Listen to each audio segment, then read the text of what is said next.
Looking for a fast-charging, ultra-responsive stylus for your iPad? Meet the 2X Fast Charge Active Stylus Pen, designed for 2018 to 2025 Apple iPads. Take your creativity and productivity to the next level. Click the link in the video description to shop now on Amazon. Rachel Reeves must focus on cuts to the public sector to ease the crippling burden on families and firms. It is absurd for the Chancellor to even hint that Donald Trump is to blame for our economy going into reverse in January. It's true his ignorance about tariffs is upending global stock markets. But the damage here was done before he was re-elected president. Labour inherited from the Tories an economy which topped the G7 growth table and was, according to the ONS, going gangbusters. October's budget killed it stone dead. Worse, the most damaging measures, dramatic tax hikes for businesses, only come in next month. 2 weeks before her spring statement, Rachel Reeves is in a hole. The Chancellor must face down her backbenchers and make meaningful cuts to the public sector. She cannot raise taxes further without triggering recession.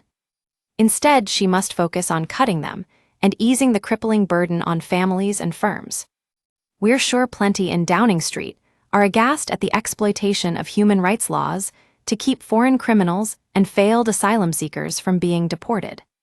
Some are doubtless outraged that hyperliberal judges cite Article 8 of the European Convention on Human Rights, the right to a family life, to keep twisted and dangerous individuals here. But the idea this is a loophole to be closed is nonsense. It's the law we adopted.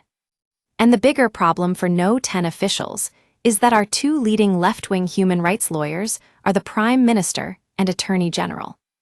The latter, Richard Hermer, considers the ECHR the cornerstone of civilization and assured the court Starmer's Britain will stick slavishly to its every edict. The PM may be starting to think more radically about it. But he'll have to fire Hermer to even begin to free us from this foreign court's stranglehold.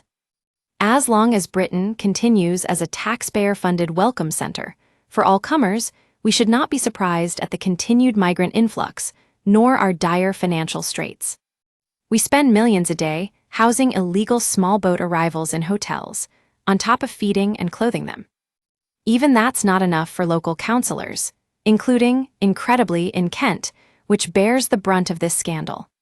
Families they're struggling to afford driving lessons for their own teenagers are funding free ones for migrants.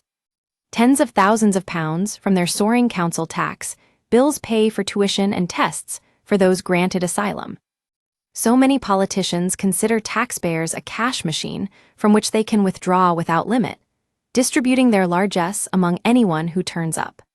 Soft touch no longer nearly covers it,